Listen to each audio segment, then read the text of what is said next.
vaksiny fanefitra ny covid-19 niova hevitra ny mpitondra fanjakana nanaraka ny tenin'ny filoha Martsa ravarimanana.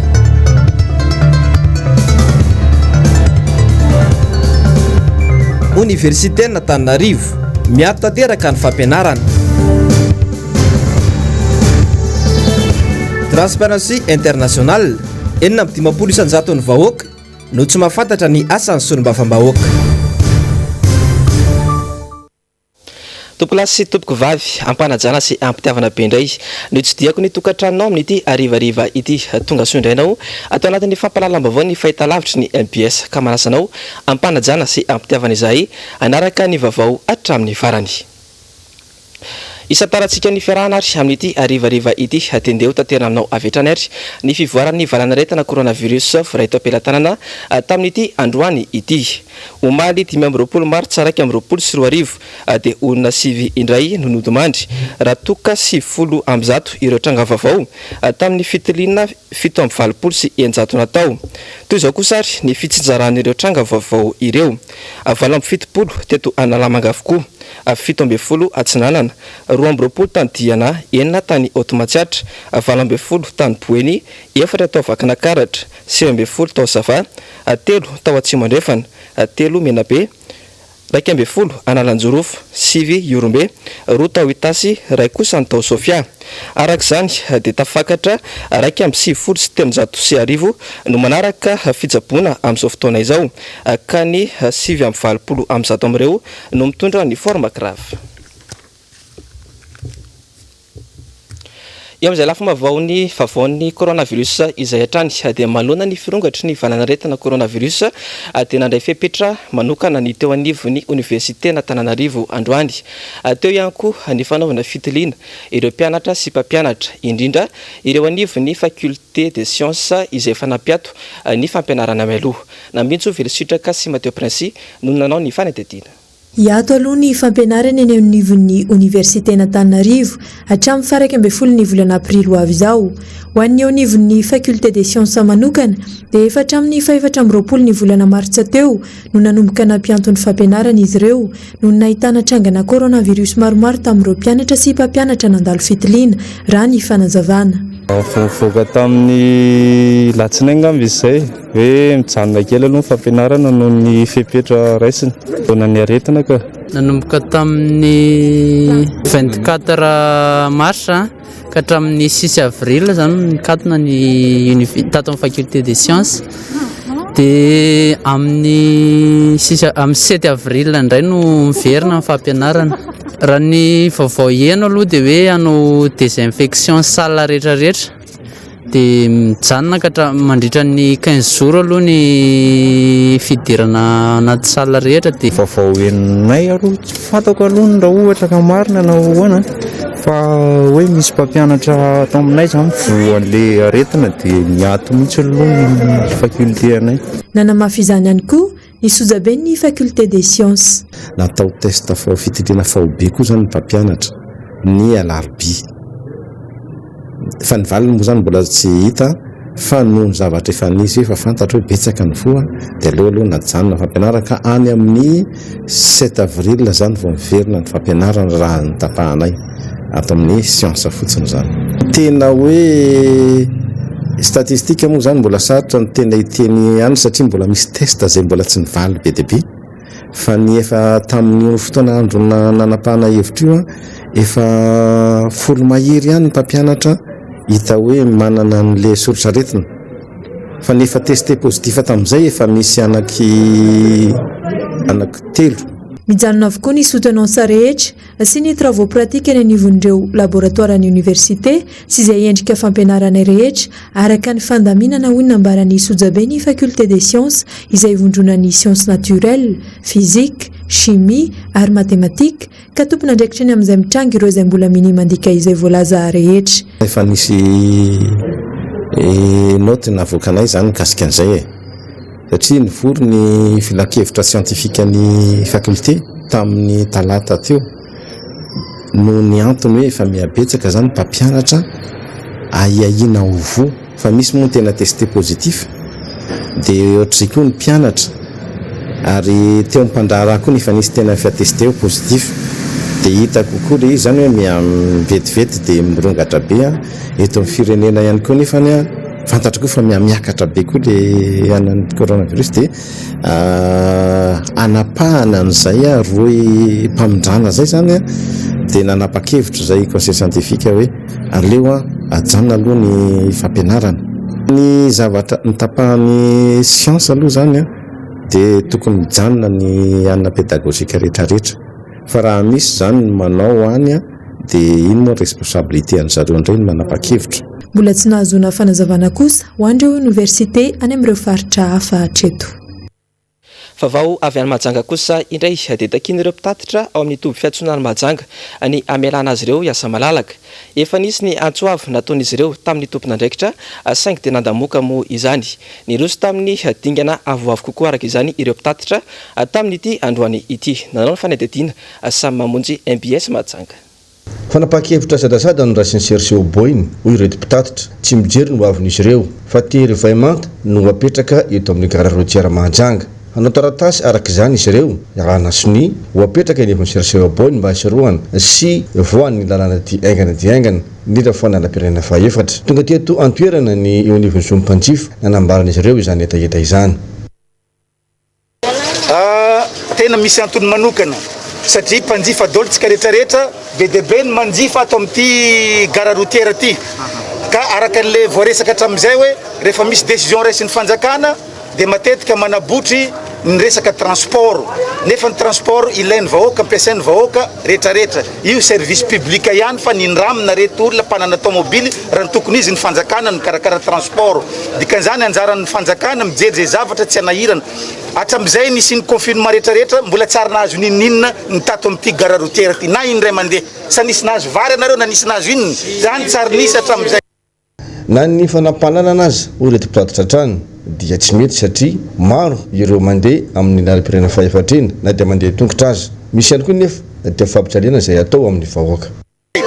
dia zao misy fanapahan-kevitra tapahana ny lalana ry andranofaska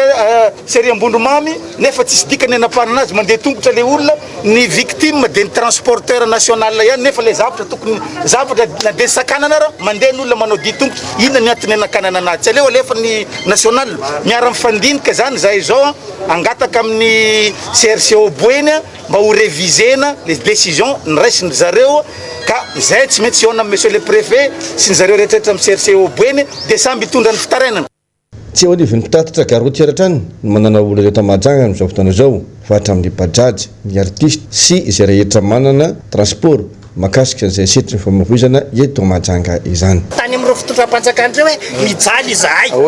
aza didina tsinona nefa fa mba jerevo dia ny tiana hipetraka zany hoe anao nampanatsoana eto no ataonay solitenany ray aman-drenay ato amin'ny gare routière ka tsika ne miaraka foana dia apetraka anay eno zaho efa mosary zay ny programme anay asokafanay amaraiky hijerevan'ny olona zany hoe izahay mosary fa tsy mangalatra. Vaovao ny kolotsaina kosa indray dia efa tafiditra ao anatin'ireo kolotsaina izay voizina eto amintsika ny horonan-tsarimihetsika indrindra eny anivon'ireny ivitoera kolotsaina ireny. Raha ny faneho-kevitra ireo mpianatra izay mpikambana ao anatin'izy ireny moa dia efa mihamanintona azy ireo ireny sinema ireny izay anisan'ny mitondra fahalalana ankapobeny betsaka tokoa amin'izao fotoana izao. Nambintsy Velisitraka sy Mateo Princy no nanao ny fanadihadiana. Sinema na horonan-tsarimihetsika kolotsaina manabe mampiala voly ary manome fahalalana ho an'ny rehetra izay no fahitan'ireo tanora mpianatra efa manomboka mankafy io sehatra io. Ilaina finiavana sy faharetana rehefa miditra amin'ny sehatra io raha ny fampitam-baovao avy amina mpanakanto mpisehatra iray kanto no aseho ka mila fanomanana sy ezaka maro dia maro raha ny fanazavana trany. Ny sinema dia afaka izay sinema fa misy sinema dia arakaraka an'ilay programa ihany moa zany. Misy ohatra hoe misy film tiako jerenao dia mijeka ohatra hoe misy tsy tiako dia tsy mijeka fa ohatra koa zao hoe misy anona koa resaka convention sy anona resaka entreprenariat ohatra dia mandeha mijery koa rehefa ohatra an'izany. Amina manokana aloha tsy tena hoe misy hoe sinema manokana jereko fa presque jereko daholo rehefa amin'ny fotoana mampalalaka anahy. Jeren'zareo en détail tsara ny rehetrarehetra na ny image na ny son sy ny fandrindrana le film amin'ny ankapobeny fa nidro kely amin'ilay izy fotsiny zany mbola tsy eny amin'ny mpivarotra rehetrarehetra ilay cinéma dia noho izany mbola tsy be mpafantatra ny resaka cinéma tena hoe vrai cinéma eto Madagasikara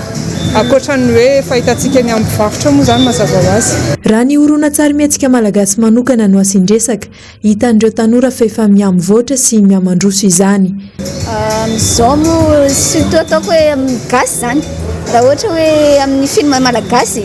za zao tsy dia liana loatra fa tsara ilay izy efa manomboka mivoatra be par rapport amin'ny teny aloha fa za zao m'intéressé anazy surtout film avy any ivelany fa tsara koa no film malagasy efa miezaka be zareo. Araka ny tantara ilay horonan-tsary mietsika nampitondraina ny lohateny hoe Rasalama Martiora no vokatra voalohany teto Madagasikara tamin'ny taona 1770 izay novokarin'ny Philippe Raberojo ary mitantara manokana mikasika ilay Martiora kristianina voalohany indrindra no lefonina ary nazera tetsy ambanin'ampahamarinana. Niaina krizy sy ady samihafa moa i Madagasikara taorian'izay ka nangina ny tontolon'ny sinema raha ny loharan'ny Vaovao. Raha iverenana kosa ny mikasika ny fandaharam-potoana ho an'ny sinema eny amin'ireo ivon-toeran-kolontsaina samihafa ireo dia isy ny horonan-tsary mietsika mitondra ny lohateny hoe 2 androany etsy amin'ny IFM Manalakely ary efa nanomboka tamin'ny 7:00 teo. Vaovao maresaka iraisam-pirenena kosa indray dia miaina anatin'ny tondra-drano tanteraka amin'izao fotoana izao. Ny ankamaroan'ny faritra maro any Aostralia vokatry ny oram-ben'ny sesisesy nandritra ny herinandro tany antoerana. Niteraka fahasimbana maro ary nafatesana olona maro mihitsy moa raha ny loharam-baovao ity tranga ity. Anjava-Andriamahefa sy Tokaramarla no nanao ny fanadihadiana. De l'eau à perte de vue. Tanàna iray Aostralia antsoina hoe Nouvelle-Galles du Sud no lasibatry ny tondra-drano taorian'ny oram-ben'ny fanesy nandritra ny herinandro. Ireo mponina manana trano fonenana tena morontsiraka no tena niara-ny fahasimbana. Hany ka betsaka ireo trano no ravan'ny onja. Olona roa ihany koa no fantatra mpanamony ainy. Anatin'ny fanadiovana tanteraka moa amin'izao ireo mponina any an-toerana. Miaramila sy mpamonjy vonan-jatony ihany koa no nivondrona nanampy azy ireo nanala ny fotaka sy ny vato ary ny fahasimbana nateraka ity loza voajanahary ity. Faritra maro ihany koa no nahitana fiakaran-drano avy telo eny izay tsy fahita isan'ny taona ka olona maherin'ny roa alina hatreto no mbola tsy afaka mamonjy ny trano fonenany. Miantso ny vahoaka moa ny tompona andraikitra ho maila tranjy ny amin'ny mety mbola fiakaran-drano fa indrindra ho an'ireo olona mipetraka any amin'ny faritra iva sy akaiky ny renirano ary ny morontsiraka.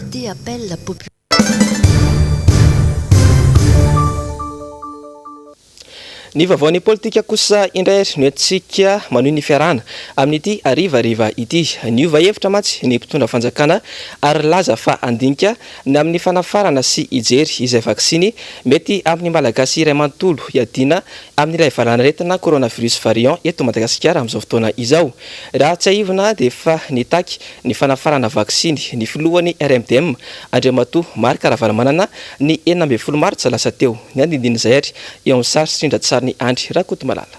Ny lefitra ary miverina tamin'ny teny ny mpitondra fanjakana malagasy. Taorian'ny fivorian'ny Académie Nationale de Médecine de Madagascar sy ny mpitondra fanjakana teny Avolomantsy dia tapaka fa iroso amin'ny fijerena sy fanafarana vaksiny matohitra ilay valanaretina coronavirus variant ny mpitondra fanjakana malagasy. Raha iverenana kely ny tantara dia efa laza mialoha ny filoha Marc Ravalomanana fa tsy misy afa-tsy ny fanaovam-baksiny avy amin'ireo firenena avy any ivelany irery ihany no ahafahana hiadiana amin'ity coronavirus ity. Ny 12 Martsa lasa teo no vanianan'ny filoha Marc Ravalomanana tao amin'ny miara-manonja ka hoy izy: minona reo fa tsy maintsy iverina ifampiresaka amin'ireo OMS reo firenena matanjaka reo ho laza hoe eny ara fa inona tokony ataontsika mba azahoana ilay vaksiny le fanefitra aza teneny hoe vaksiny raha tsy titena hoe le fanefitra amin'ity covid ity satria zay nanana fa mbola tsy vitanay ny anay mbola taraiky be le akiray reto zao misy valo ala izy dia misy vidiny ity tsy le vidiny inona fa mifaizatsika amin'ny négocier. Raha ity fanapahan-kevitra ny mpitondra fanjakana ity no asiateny dia samy miara-miaiky ny rehetra ary mibaribary toy ny tafika andrefa-tanàna ka tsy takona fenina. Fa nanaraka ny tenin'ny filoha Marc Ravalomanana ny mpitondra fanjakana efatra ny tamin'ny taondasa. Tamin'ny fahafolon'ny volana Marsa tamin'ny herintaona nanao fanambarana ny filohan'ny RMDM Andriamatoa Marc Ravalomanana nilaza fa aidio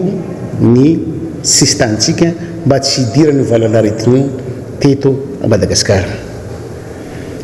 Ny ziriziry tahaka an'izao koa ny fitondrana tamin'izany mamotika ny toe-karena zany tsy ampahafiry ny choléra sy ny peste iny hoe za hoe betsaka ny resaka fa tonga ny fahasivy amin'ny folo ny volana marsa nidina ihany le sistana fa indrisy ny mampalahelo dia defa tafiditra ilay valanaretina hamanjatony namoiny ahy tamin'ny fa 20 ny volana marsa amin'ity taona ity indray nanao fanambarana indray ny foloan'ny RMDM Andriamatoa Marc Ravalomanana herintaona ty aoriana fa nilaza fa hoe ilaitsika ny manao fiarova mba isorohana an'ity valanaretina misy eto amin'ny firenena ity betsaka ny teny hoe raha voatonga raha voafarina vaccine dia hoe ianareo natao tsindromona voalohany eny amin'izany zany filoham-pirenena ny miteny an'izany ny an'olona ny filoham-pirenena no manao vaccine voalohany ho modely ny firenena ny amintsika eto ny mpanohatra no andeha atao ny vaccine voalohany ny solombavam-bahoaka fetra Rarambizafombolo laza modèle laza fa mbola mafy izany filoha Marc Ravalomanana izany ka manaraka zay mahakasika an'ity fiovovan-kevitra ny mpitondra fanjakana ity zay le tena hoe tsy fahamatorana zay ny tena tiako tsindrina tsy misy mitsy ary mbola miara-mahitsika miara-manaiky fa mbola mahiratra araka le fiteny mafy be zany filoha Ravalomanana zany le fomba fijery fiantisipena ny zavatra hitranga fa ny ato dia naviguer à vue zany hoe tsy misy fiomanana tsy misy anticipation zao fitondrana zao akoatran'izay tsy mangarahara tao anatin'ireny fa iverenana kely satria ohatrany tonga ity ny deuxième vague tsy ohatrany fa tena efa miatra manaina mihitsy zany ary betsaka ny maty sy namoiny ainy ao anatin'izany koa nefa mbola misy tsy mangarahara ny fitantanana n'le vola be 600-800 millions de dollars izay tokony nentina ny atrehana zany ady tamin'ny andiany voalohany izany zany mbola takina amin'ny fanjakana fohy be satria raha ny resaka sy ny sify mandeha tsy tena misy mazavany 35% ohatra ny nanaovana foto-drafitrasa ny vola opelan-tanana tsy misy ny fanapahan-kevitra mitamatama mianahana mitaredretra vao mandray fanapahan-kevitra raha miarahantsika nandre omaly ny filoham-pirenena frantsay raha ny fantatra any dia 100 ny olona any Frantsa amin'izao fotoana izao no efa vita vaksiny ifandrombahana ny vaksiny ny olona manana moyen efa nanao recherche laboratoire en Europe en États-Unis en Inde tany Chine efa mampolony zany hoe laboratoire nanao fikarohana nandany amina milliard de dollars ny atsika inona CVO plus CVO izay tsy mbola tena fantatrao akory raha fehezana izay rehetra zay dia tsapa fa mbola manana tanjany izany filoha Marc Ravalomanana izany mbola ao amin'ny avokoa ny fahaiza mitantana sy ny paikady rehetra iarovana ny vahoaka sy ny ainy raha ireny teny sosikeviny ireny no zoina tsy ahivina ihany koa mantsy fa efa nandefa taratasy tany amin'ny sehatra iraisam-pirenena sy ny vondrona iraisam-pirenena miasa simonina eto Madagasikara ny filoha Marc Ravalomanana ka nitaka ny fampiasana sy fampidirana vaksiny iadina amin'ny Covid-19 eto Madagasikara ny 10 Martsa lasa teo fahazaraina isaky ny ministera sy sampandraraha-panjakana ny CVO sy ny CVO plus amin'izao fotoana izao satria ireo no voalaza ny mpitondra fanjakana fa fanafody manasitrana ny coronavirus maro nefa ireo fantaniana mipetraka manodidina azy ireo amin'izao fotoana izao no mbola tsy voavaly nanao ny fanadadiana ny zavandrema efa sy Mateo Prince nanasitrana ny CVO plus io no ampiasainay manakavy sy ny olona kaiky amiko ny filoha Rajoelina nandritra ny lahateny ny asabosa lasa teo amin'izao fotoana izao dia maro ireo firenena mitady fanafody iadina amin'ny valanaretana Covid-19 ka isan'izany i Madagasikara ny fitondram-panjakana aloha dia mampirisika ny vahoaka ampiasan'ny CVO plus araka io voalaza angia Rajoelina io nomena CVO plus ireo miaramila sy mpiasa sivily ary ireo mpiasam-panjakana nanomboka ny 20 Martsa teo araka ny tapaka nandritra ny filan-kevitra ny ministra tsy voazao iserasera momba ny CVO plus io herinandro vitsivitsy izay dia hita nandritra ny fananganan-tsaina ataon'ireo ministera ny talia jeneraly ny farama malagasy saingy voalohany indrindra dia fantatry ny vahoaka ve ny fisian'io fanafody voalaza fa manasitrana io tena tsy fantatro mihitsy mbola tsy mividy ampanafody zapo mbola tsy mihinana mbola tsy mahafantatra CVO plus zao tsy haiko fa mifalalako hoe CVO izy fa somary nisy mise-à-jour fanatsarana angamba mifalalako anazy le CVO plus tsy fantatro Nisy ny fikaonan-doha no tanterahana tao amin'ny lampam-panjakana Iavoloha niarahan'ny Académie nationale de médecine de Madagasikara sy ny fitonam-panjakana dia tapaka fa mbola mitoetra ary mitohy ny fampiasana vokatra malagasy CVO+ ao anatin'ny protocole de traitement amin'ny fitsaboana sy ny fisorohana ny Covid-19. Tsy lavina ny fanamokatra CVO sy CVO+ i Madagasikara fa hatreto tsy mbola naseho vahoaka ny revue scientifique momba azy io sy ny tena fahafahan'io fanafody io miaro sy mitsabo ny Covid-19. Raha ny CVO+ manokana rehefa betsaka ny resaka natao tamin'ny CVO endrika fanafody endrika gélule fanontaniana napetraka amin'ny mpitondra fanjakana hoe mba nivoaka tany amin'ny revue scientifique tany ve ny makasika ny andrana ara-teknika sy ny dingana rehetra narana alohan'ny voanja amin'ny fanafody zany ny efficacité-ny mety ho vokadrasany ny vokadratsiny mety ho effet secondaire iza ny olona firy ny olona nanaovana andrana fa malagasy ane tsy voalavo e narajako ka anaovana andrana dia tonga dia fanafody tsy ahoana eo amoaka an'izao ny fary malagasy tsy sanatria hoe atao valalana ambo fa mba misy dingana tokony ho arahana alohan'ny anoana an'izany atao hoe fanafody izany ka dia zay ny tiako tenina teto hoe mba eno ihany ny mpanohatra mila enona mihitsy ny mpanohatra fa tsy mpanohatra botolo ny aty ny mpanohatra zay tarihan'ny flora valomanana. Raha mifenitra iraisam-pirenena ankataovana maneran-tany ao anivon'ny OMS izay vao azambara mazava fa fanafody mahasitrana amin'ny fanafody iray ary mialohan'ny ampirantiana azy eny amin'ny fivarotam-panafody dia mila mahazo fankataovana amin'ny autorisation nationale de mise sur le marché. Manaraka izany ve ity CVO+ vo izy ngarajoelona ity raha misy ireo andrana klinika dia tokony atao mangarahara tamin'ny ovina firy ny olona nanaovana andrana ahoana amin'ny masotsivana tamin'ireo olona ireo atokisana amin'ny fahaizan'ny mpikaroka malagasy fa tsy tokony atao akanafinafiny izy io ary tena atao mazava ara siantifika ny aretina manenika ny vatan'olombelona ao anatin'ny 10 andro monja ary 27 ora orian'ny fitrangan'ny aretina dia efa mahafaty tsy tokony ho entana resaka politika ny am-bahoaka. Fanamoaka ny tatitra tamin'ny fanadihadiana izay nataony androany ny Transparency International voaresaka manokana nandritra izany ny fahafantarany olom-pirenena ny asa sy ny andraikitra natao hoe solombavambahoaka ary ao ny fanadihadiana nataony Germain Menjanary sy Tahirina Ranarnirina ity. Distrika 17 sy commune teo amin'ny 30 teto amin'ny faritra Analamanga sy Majatrambony ary Antsinanana no nanaovany Transparency International fanadihadiana momba ny asan'ny solombavambahoaka tamin'ny alalan'ny tetikasa aramaso 70 ka hatramin'ny 450 isanjaton'ny olom-pirenena no tsy mahafantatra ny andraikitra sy ny asan'ny solombavambahoaka ary raha hoan'ny boriboritany faha-efatra dia ny 70 isanjato ny mponina ihany no mahafantatra anaran'ireo solombavambahoaka izay misolotena azy eny anivony anteny meram-pirenena 70 isanjato ho an'ny distrika n'Ambohidratrimo 70 isanjato ho an'ny distrika n'Ambalavao ary 70 isanjato ho an'ny distrika ny Fianarantsoa no milaza fa tamin'ny roa taona lasa izay nanaovany fampelezan-kevitra ihany no nahitana izy ireo farany ireo solombavambahoaka an'izy ireo. Vitsy ihany koa ny olona no mahalala ny solombavambahoaka ao amin'ny toerana misy azy. Ao Antananarivo moa zany tena misongadina zany hoe rehefa hoe boriboritany zao dia ianona ny teneniny fa tsy ao akory ny miasa fa hoe ino no mipoitra tele be indrindra dia very fa ino ny solombavambahoakany. Ary tsapan'ny olona fa tamin'ny fampelezan-kevitra tamin'ny taona 2014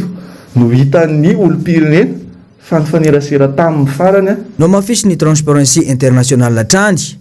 fa ambany dia ambany ny tany fakan-kevitra amin'ireo vahoaka eny fotony momba ireo volavolan-dalàna izay hoentin'ireo solombavambahoaka eny amin'ny anteny meram-pirenena. Tsy taratra ilay etaetan'ny olom-pirenena ilay volavolan-dalàna napetraka fa zavatra fangaro zany dia izy fa tsy tsisy an'izay mialatsiny amin'ny teny vahiny hoe consultation publique zany momba famolavolana lalàna fa tonga dia zareo samy zareo ihany. Tao anatin'ny fanadihadiana altrandy no nahafantarany fa isan'ny nazonao ty ambany indrindra ny solombavambahoaka ao amin'ny boriboritany fahatelo satria aotra faingo 70 sy aotra faingo 750 ka hatramin'ny 5 isanjato izany. Nanamafy moa ny Transparency sy ny tetikasa aramaso fa tsy misy idiran'ny resaka politika ny fanadihadiana izay nataon'izy ireo. Solombavambahoaka manao tatitra izany loha hevitra nanamarika ny taona 2024 teto Madagasikara. Ankilan'ny lefa dia nilaza ny Transparency International fa ambany ny fanatanterahany solombavambahoaka ny tamberin'andraikitra eto Madagasikara. Germain Menjanary, Tahirina Ranarnirina. Anisan'ny tena nanamarika ny fiainam-pirenena teto amintsika nandritra ny 3 volana voalohany tamin'ity taona 2024 ity dia ny hoe solombavambahoaka ano tatitra 20 febroary sy ny 9 marsa daty anisan'ny manatantara ho an'ny firenena ankehitriny. Araka ny ambaran'ny lalam-pandrenana